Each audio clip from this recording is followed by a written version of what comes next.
We're broadcasting from the Middle Tennessee Electric Studios. Visit MTE.com. Middle Tennessee Electric, serving to make life better since 1936. This is a WGNS Action Line. Talking with Rutherford County newsmakers since 1947. This is a WGNS Action Line. Now your host, Scott Walker. This morning we'll be talking about heart health, and you can text in any questions to 615-893-1450. And with us this morning in studio, we have Daphne David, the president and CEO of Ascension Saint Thomas Rutherford here in Murfreesboro. And then also Holly McNew, board-certified nurse practitioner specializing in cardiovascular surgery with Ascension. So how are both of y'all doing this morning? We're doing great. How about yourself? I'm good. A little chilly out there this morning. It is a little chilly this morning. The snow flurries were not on my radar this morning. Not mine either. It's pretty wild. So at Ascension Saint Thomas Rutherford, you guys have done a lot over the years in planning, getting ready for, and then adding on with new heart health related machinery. I mean, computers, doctors, nurses, everything. About 3 years ago, we invested and created a cardiac surgery program, and we have completed over 750 procedures so far over the last 3 years, and that's with Dr. Clements and Dr. Hoffman with our cardiac surgeons. We have also, and we've talked about this before, but a good reminder to the community, last August we started a structural heart program with Dr. Subia Zuz, who's also joined us here, and have had great success in taking care of patients that otherwise would have had to drive all the way to Nashville to seek care. And so our goal is to provide care close to home and certainly mirror our mission in taking care of the poor and the vulnerable. And this makes a big difference and impact on the community because you've got folks from places like Coffee County, Bedford County, I mean, all these nearby counties who come here in order to get more specialized care. That is true. We accept transfers in every day for cardiac surgery, as well as consultations across multiple service lines from many regional hospitals in our area. Additionally, we really work hard to support those facilities by bringing care closer to them as well. And, you know, anybody who's had a procedure, a surgery, whatever the case is, it makes a huge difference on how close you are to get back home, because that distance from Nashville, if you have to go to Nashville for something and then coming home to Murfreesboro, that's a struggle. It's really uncomfortable. Imagine being in an ambulance driving I-24, trying to have an emergency situation and trying to get to Nashville. So we're thankful, we're blessed, and we're honored to be able to serve the community closer to home. And then also the types of services that are provided. Now, you were talking about how many different heart-related procedures y'all have done so far since opening this new area. So how many again? Over 750 cardiac surgery procedures. That's a lot. It is. That doesn't include electrophysiology or general cardiology or cardiac catheterizations. We're continuing to see significant growth in our community. And one thing that Hallie's going to be talking to us about today is prevention. There are so many opportunities to prevent those type of scenarios, and we have a multi-specialty clinic that can help us with that. So what are some of those things that people can do just with their everyday life and living to just kind of prevent those, numbers of illnesses creeping up? Yeah, so February's Heart Month, and I think why were things created just for awareness, and the awareness is prevention. So I kind of just did a little bit of background research to look at Rutherford County in 2022 to 2025. Cardiovascular disease was the number one cause of death in our community. It's 5%, which seems small, but 80% of those are preventive. Wow. So I think all disease is prevention, and access to medicine is one thing that kind of gets in the way. Life gets in the way. We're busy. We have kids. We have families. We have work. And so then you're just kind of adding these touch points to our lives to say, well, how can we age well? And how can we stay healthy? And so it's really about, we talked about this before, putting habits into our life that we can try to stay healthy. And it seems like for the average person out there, those milestones of like age 40 and age 50 are the ones where you really start to feel, the reflect of how you've lived all your life, the aftermath of how you've eaten throughout your life. But it seems like those milestones of 40 and 50 are where you start to feel the most problems, the most pain, all of that stuff. Yeah, I would agree.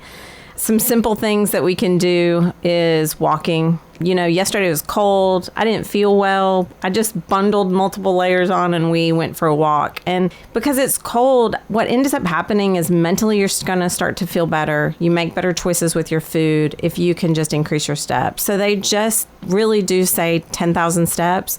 And that can be 2 to 3, breaking it up in walks or bundling up if you have access to a treadmill, if you can get into places like Sports.com that have reduction entries and just get on the treadmill and walk. And it's crazy how much better you feel after just going for a 1 or 2 mile walk each day. I mean, you even sleep better at night. Yeah, I would agree. And how important are things like sleep? Getting a regular 8 hours, 7 hours of sleep each and every night. How important is that? Maybe everybody wouldn't agree, but I do think we have sleep deficits. And so when you get into a deficit trying to catch up, it is important. It adds to your stress. It also adds to your resilience to eat better. It goes down. We're going to get the fast food because we're tired, and it kind of stacks in piles. So trying to take away electronics 30 to 45 minutes before you go to bed, minimizing screen time. I did a study, I read about a study on the best sleepers in the country. And it's not what they do that's the same, but they do 1 to 2 things before they go to bed that is the same. So some people take a hot shower and have a cup of tea, and their brain knows that they're going to sleep. They do 10 minutes of meditation, and then they have a cup of tea. But it's getting in the pattern of doing 2 things before you go to bed to signal to your brain that I'm about to go to bed, and then those tend to help fall asleep faster and stay asleep. And when you look at patients that come to you, would you say, like 80% of them are under some type of stress, or they tell you that they've got stressful things going on? Because stress is everywhere. Yeah, so my patients are a little bit unique because I see them after cardiac surgery. So they are all under a lot of stress. But the biggest complaint I have for them that they tell me is I'm not sleeping. And that's because of anesthesia. That's their own stress. But stress definitely, I would say it adds to blood pressure control. If, I talk to patients and they're like, I took it in the morning and it's fine. And I said, but I need you to take it after you've been in 24 traffic and then tell me what it is. Yeah. Because I need it controlled under stress and in the morning, because we're not helping you and them if we tell you to take your blood pressure in the morning, but when you meet with your boss or a employee shows up late or your kids give you a hard time and it jumps up 20 points, well, you're at that point not well controlled. And so that leads to coronary disease and all kinds of things, headaches, migraines. So the best time to take medicine, like for your blood pressure, things like that, is when? So everybody has a different sort of plan, but let's say somebody just starts a blood pressure medicine. We treat blood pressure. The goal is 120/60. We ask people to give us 3 different times on 3 separate days where it's high. So we're not treating white coat syndrome in the office. Keeping a blood pressure log, having a blood pressure machine at home, minimizing sodium, increasing your water. Those are free things. But if somebody's on now 5 medicines, we might split those medicines, some in the morning and some in the evening. So you really do, some people have sleeping hypertension, so they might take their blood pressure at night. So I think just keeping a track of your patterns are helpful. And how do you know if your blood pressure goes up while you're sleeping? I mean, how do you figure that one out? Some people wake up in the night with shortness of breath or pain. So those are, you're past the point where you're doing it well on your own and you need to consult a cardiologist or a primary care doctor. Sleep with symptoms of waking up with shortness of breath or pain or headaches and migraines or swelling in your legs, those are all symptoms that you're kind of falling out of the radar of normalcy. I know we had a family practitioner on, it was a while back, but somebody texted in a question, and it was about waking up with swelling of the feet and the hands, and they were asking, what could cause this? What should I do? Yeah, do you remember what she said? I just remember they said they woke up each morning with their feet felt like they were swollen, and their hands felt like they were tight or swollen as well. Yeah, I think sodium, fast food, if I eat out, I notice that my rings fit a little tighter. So if you add that with somebody that has risk factors, that I probably can get away with it 1 or 2 times. But if somebody is already on blood pressure medicine, it brings the water into the vessels, and that makes their blood pressure higher. And then it kind of goes into the vascular space, and it makes their swell. So your body's really smart at giving your signs that something's wrong. It kind of makes me wonder, what's the best time to eat dinner? I mean, because you got some people who will eat literally right before they go to bed. It's not when you eat. I think it's really how you eat. So just some protein and plants at every meal. And then the more, if you can pick it from a tree, or if it's not processed, those are the best plates of food that you can give yourself. I would say eating out should be limited to once a week. You got all these different types of diets out there. Some people have literally tried every single one, but you've got some where people eat only huge amounts of meat. And then you have, of course, these shots that are out there now. But what's healthy and what's unhealthy when you start looking at a way to lose weight and diets to pick? I think what is practical for your lifestyle. If I were to do a meat-only diet, that would give me a headache, because I would have to buy a bunch of meat, prep a lot of meat, and it just doesn't work as well for me. I mean, I can do meat to my diet, but I also really like fiber in my diet. All of these diets tend to work because you're focused on something. So the meat, you're pulling out processed foods, you're pulling out breads, and so your body is adjusting, and you will lose weight. I think what is good for you long term, what can I sustain long term?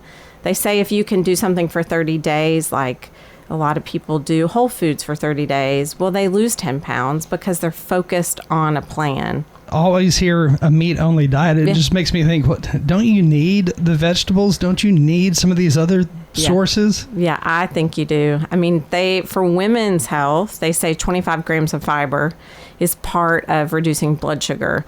So my beliefs, God created a plethora of options, and I think you should put that into each plate. So minimizing sugar for 5 grams, less than 5 grams, 25 grams of fiber, and then prioritizing protein. So if you can get 30 grams of protein in your first meal, and then 25 grams of fiber, that could be sometimes a supplement, sometimes it's just berries. Blueberries are very high fiber, and then low sugar. Those are a good option. But so is Mediterranean diet.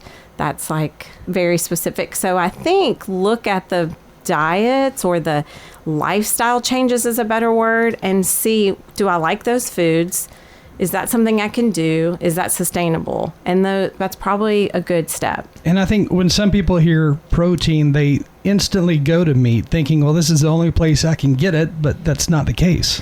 Yeah, protein does have all the amino acids, and it's a full spectrum. I like chicken. I like beef. I can add it to breakfast. I can add it to lunch. But there's also protein shakes that you can do to supplement. There's beef sticks that are portable. There's the highest protein. I think edamame is a non-protein, and it's pretty high in protein.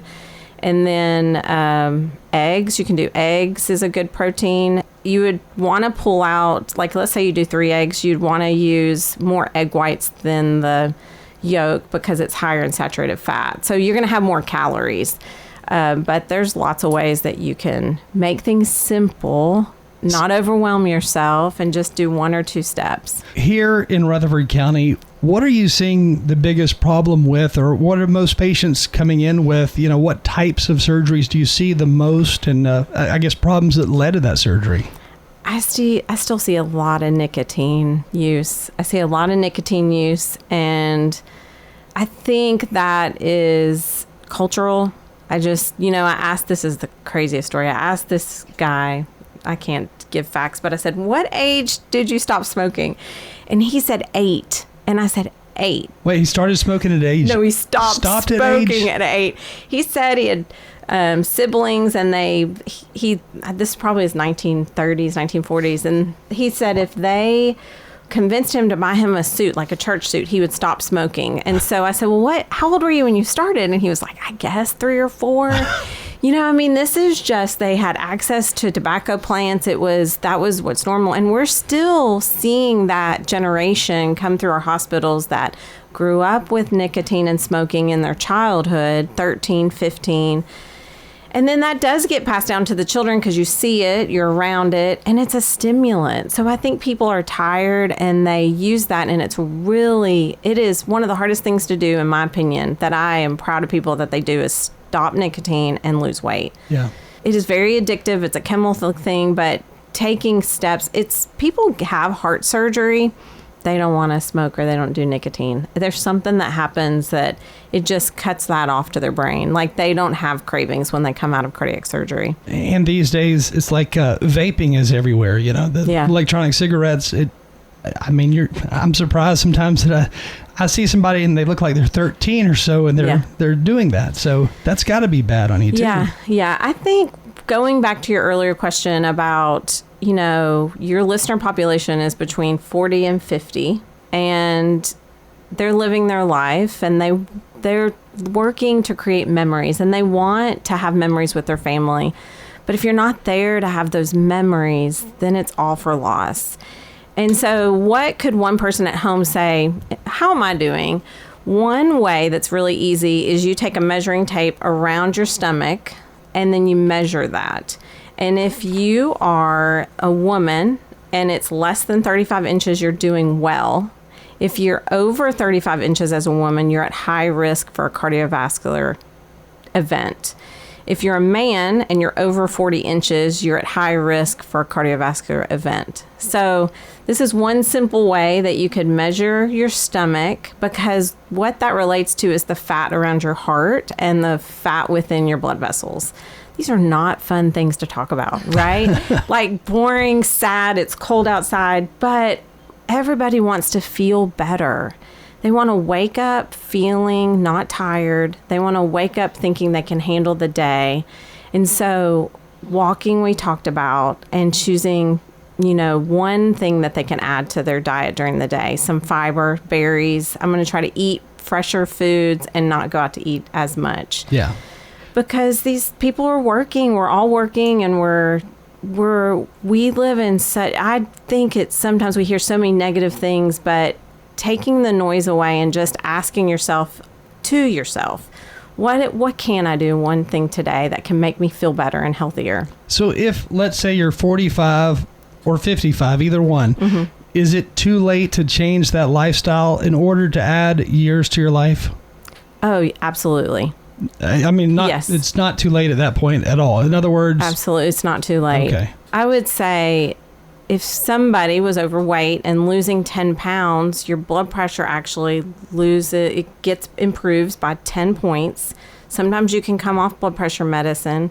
You have more energy, and it kind of is a cycle. I'm doing one thing and I did it well for 30 days. Okay, let me habit stack and add one more thing. But when everybody tries to do 10 things, that's when it's overwhelming and you just kind of quit. Yeah.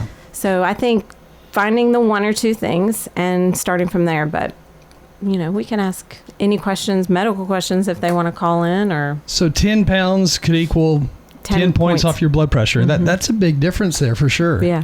As far as texting in questions, feel free to text those in 615-893-1450. We have one that says, I'm 42 and I feel good. How often should somebody my age get their heart checked? So if you're feeling good, you're 42, I think that goes back to annual primary care visits. So having your blood levels checked once a year, and then allowing your primary care doctor or physician, nurse practitioner, PA, whoever it is, to know what those benchmarks are for health and test them and make sure you actually are good. So how we feel versus what shows up on blood work or scans sometimes are a way to help with prevention.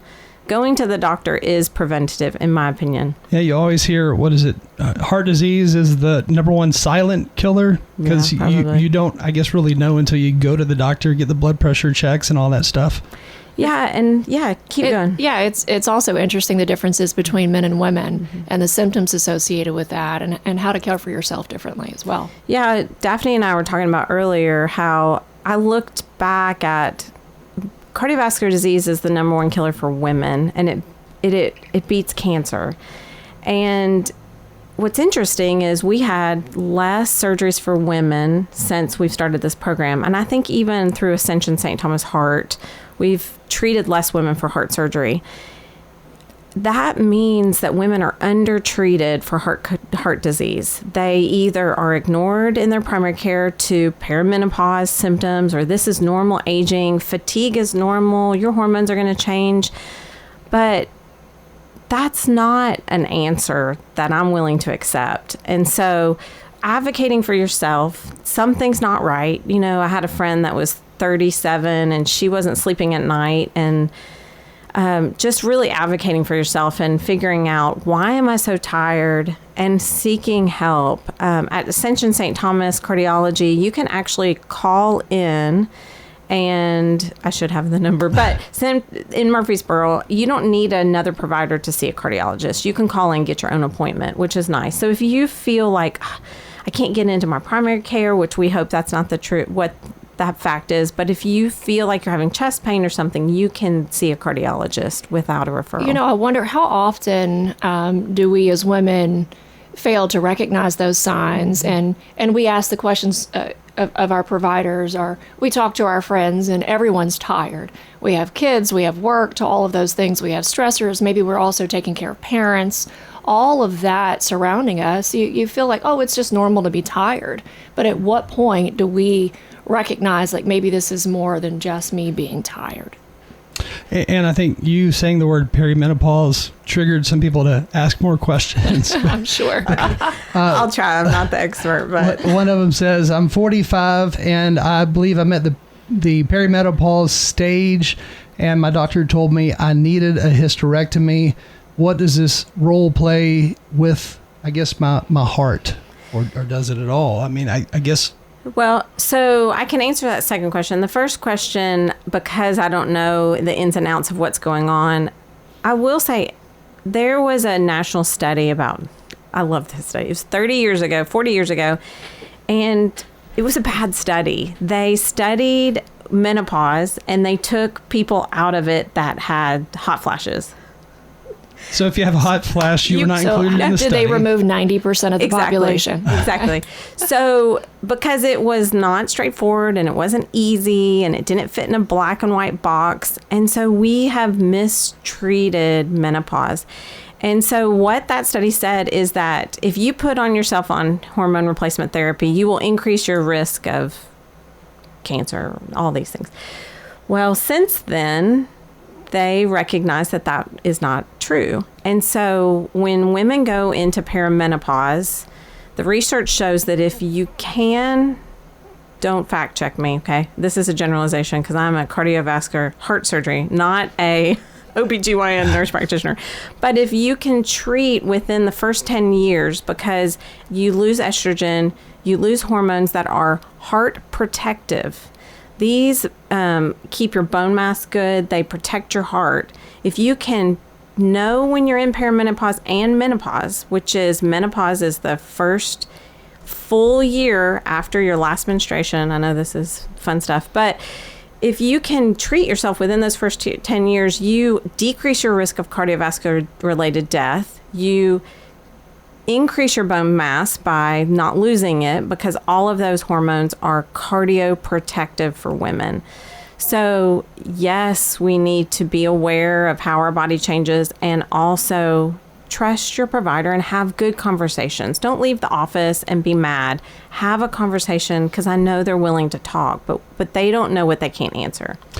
Before I ask this next question, okay, because I'm a guy and I'm kind of stupid with this kind of stuff. So if you do have a hysterectomy, does that mean you're instantly placed on a variety of hormones, or because your body stops making them? What happens? Okay, so I'm not expert on all human body situations, but it depends if they take the ovaries or not. The ovaries have released the hormones, so it's very specific on but some providers do add back hormones when you surgically remove your hormone producing organs.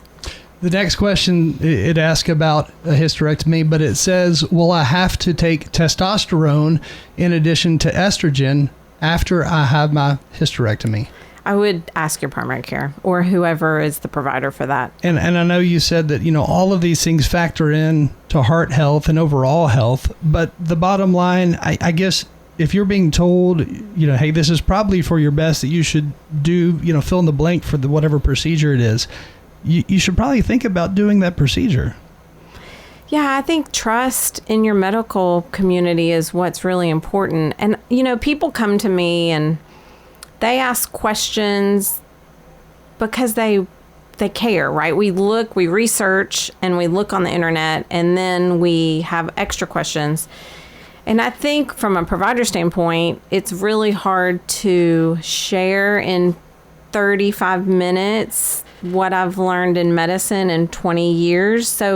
But we do the best we can to help patients feel informed, answer their questions, and then there has to be a trusting relationship. But if we have a conversation with a provider and then you go over here and chat GPT, and then that's basically a second opinion on the computer. So now you can either trust your second opinion on the computer or you can trust your provider. But if you don't feel comfortable with those answers, then you can always seek a second opinion. That's just my avocation advice.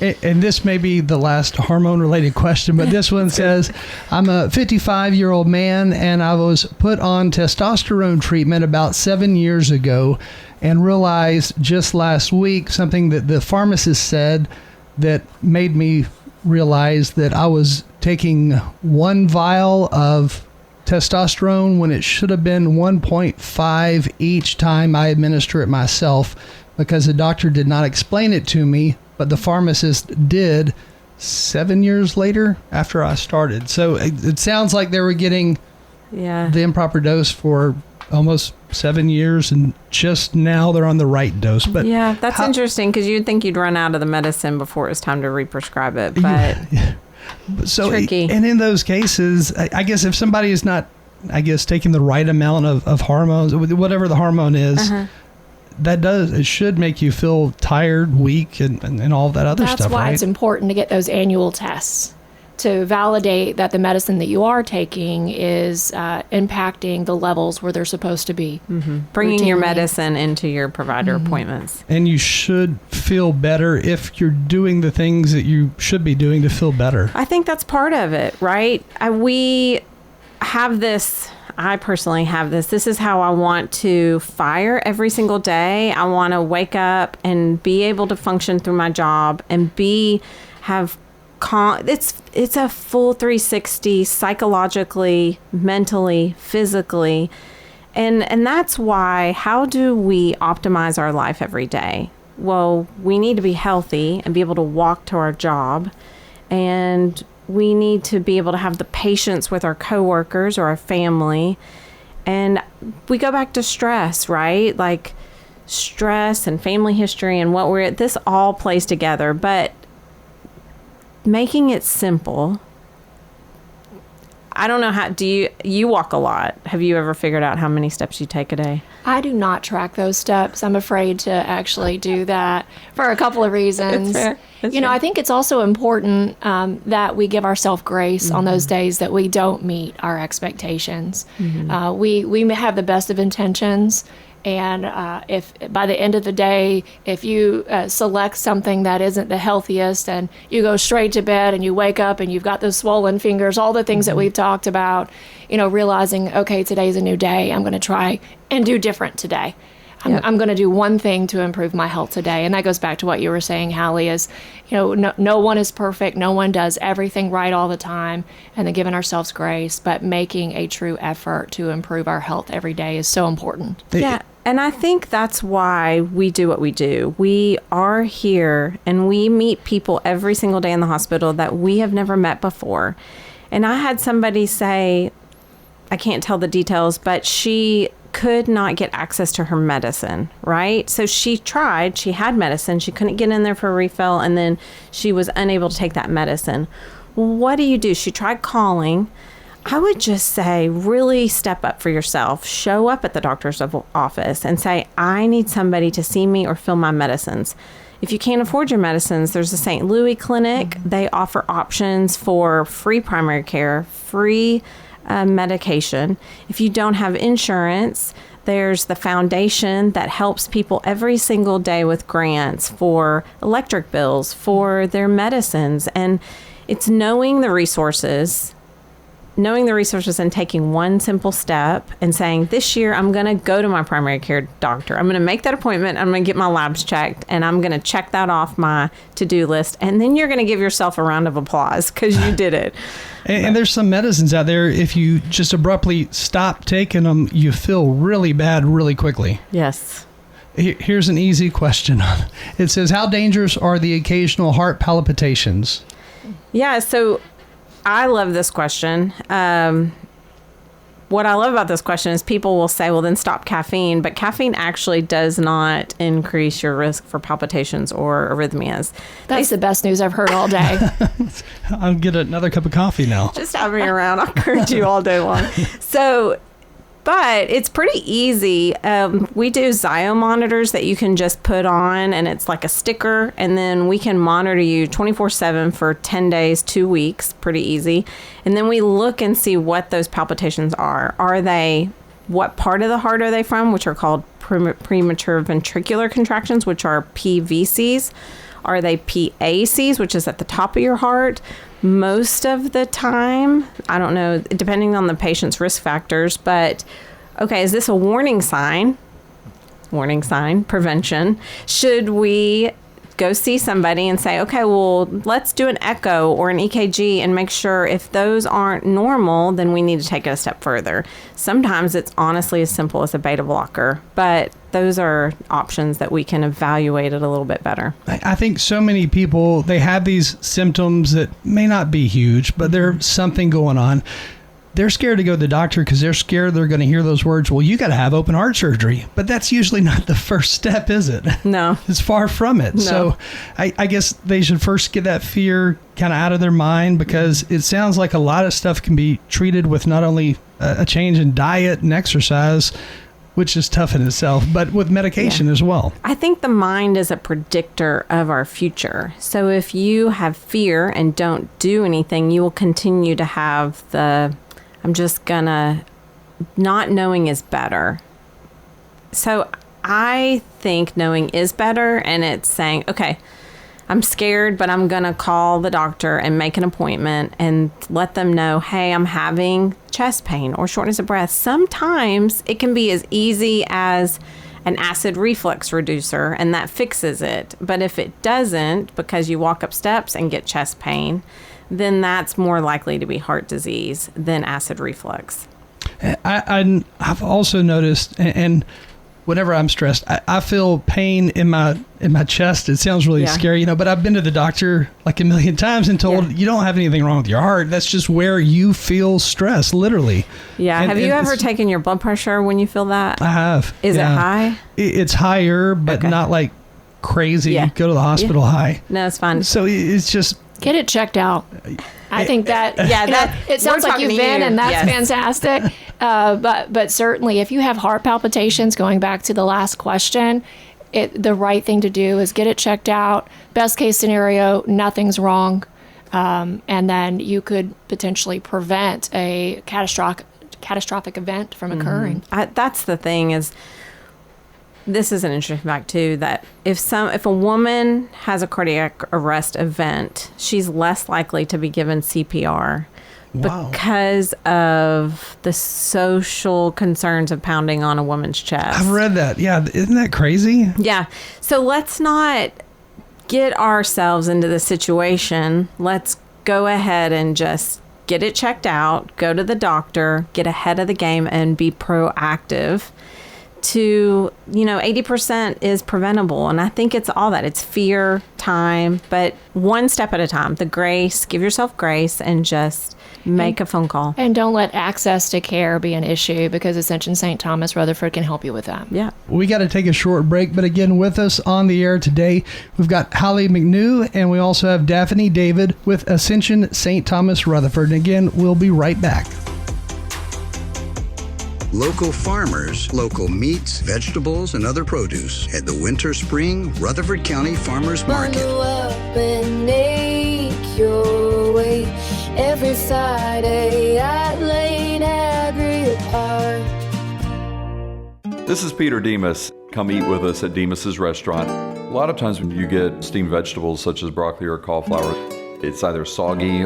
One of the things that we wanted to do was make certain that it was still soft, but still had a little bit of a crunch to it. And so we worked on the procedure of how to cook that. And then all of our vegetables are seasoned with our seasoned salt. We keep that seasoned salt at home, and I can tell you almost all the vegetables I cook at home have the seasoned salt on it. Come eat with us at Demas's restaurant on Northwest Broad Street. This message brought to you by the Central Tennessee Regional Solid Waste Planning Board. Visit recyclerightTN.com for tips, ideas, and locations on where to recycle near you. Don't be trashy, recycle classy, recycle right, Tennessee. Recycling isn't just about tossing materials in a bin, it's about knowing which materials are accepted. Go to recyclerightTN.com. Recycle right, Tennessee. Hi, this is Dan with Music World and Drummers Den. Our prices are as good or better than the box stores. I don't think you'll do better by shopping online than you would by coming in. Being able to hold a guitar, try it out. You can't do that online. I am absolutely sure we have more selection of instruments than anybody else in the area. New and used. We have used instruments as well as new ones. Music World and Drummers Den, 2762 South Church Street, right across from the golf course. Thank you very much for being our customers. Fresh cut greens and oven warm bread, jars of sweet jam will be red. Good food, good folks, flavors that shine from winter's chill to spring sunshine. Every Friday feel the spark. Rutherford County Market at Lane Agri Park. Local farmers with local meats, vegetables, and other produce at the Winter Spring Rutherford County Farmers Market every Friday through April. You'll find it there from frost to bloom the seas and sing. We're winter tough and welcoming spring. So bundle up and make your way every Friday at Lane Agri Park. At the Lane Agri Park in Murfreesboro. The Action Line with Scott Walker. This morning in studio, we have got Holly McNew. She is a board-certified nurse practitioner specializing in cardiovascular surgery with Ascension Saint Thomas Rutherford, and then also Daphne David, president and CEO of Ascension Saint Thomas Rutherford. So one of the questions we were talking about off the air, the different weight loss-related shots that people are doing. What are some of those, and what's healthy, what's not? What should people know? I'm not Dr. Rich, the expert, but the GLP-1s is a class, and it's so new that the research is continuing to stack up. They are cardiovascular preventive at this point. They reduce diabetes, reducing weight loss, which is a foundation, being overweight, to all of the things: mental health disease, cardiovascular disease, risk of cancer, all of those things. So if you can decrease the food noise, is what it does. It sort of is a hormone that interacts with your brain and also your GI system. And we also talked about reduces inflammation. What did you learn from Dr. Rich when she was here about them? Well, I actually read a study in which, and don't quote me on this, I am not a clinician, I'm an administrator, but I did read a study in which the GLP-1s can improve inflammation if you've been diagnosed with IBS or irritable bowel syndrome, and so that could actually improve your digestive system and help you feel better and minimize issues from a gastroenterology standpoint. Yeah, I think it has to be done in the correct way by a provider that has experience, that can slowly taper you up, because if if you don't take it correctly, take somebody else's, which is a no-no. Right. It can put you into renal failure. It can cause major problems. And so it has to be handled with care and oversight with a board-certified clinician.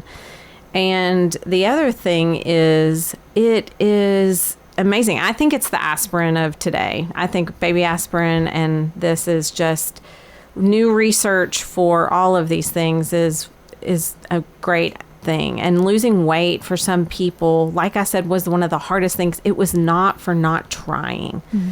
Some people, it was not because they were lazy or they didn't have access or they didn't walk. I remember running in a marathon and people were running 26 miles that were overweight. I don't think we truly understand obesity like we should. And this injection drug or oral that we're starting to come out is changing people's lives. So I guess the bottom line that we learned today is you just need to eat better, work on the idea of getting in better shape, walking every day, exercising in some way, and just going to the doctor at least once a year to get checkups. Yeah, I think that's and giving yourself grace. Over and over again. And drinking your caffeine. You can drink your caffeine. Caffeine is okay. That's what I'm taking away from Hallie today. And don't look down at your phone to see how many steps you've had each and every day that you go on a walk, because that could just discourage you more than anything. Thank you both for joining us this morning. Thanks for having us. We have had Daphne David, the president and CEO of Ascension Saint Thomas Rutherford, and then also Holly McNew, board-certified nurse practitioner specializing in cardiovascular surgery with Ascension. Hi, this is Bill Mills, and I'm inviting you to come to Adam's Place for a visit. We were looking for a place that would get us out of working in the yard and all the little jobs that had to be done at home and keeping up a house and all that, and we decided to move into Adam's Place, and it's just been great. This is Terry Deal. Call me at 615-904-9111. Adam's Place on Memorial across from Walmart. South Central Bank has 2 CD specials that will help your money grow. South Central Bank has a 5-month CD with an annual percentage yield of 4.15% or a 25-month CD with an annual percentage yield of 3.8%. 2 great ways to put your money to work. You choose the term that works best for you. $500 minimum balance to obtain the APY. Stop by any of our convenient South Central Bank locations today and take advantage of our 2 great rates. South Central Bank, member FDIC, equal housing lender.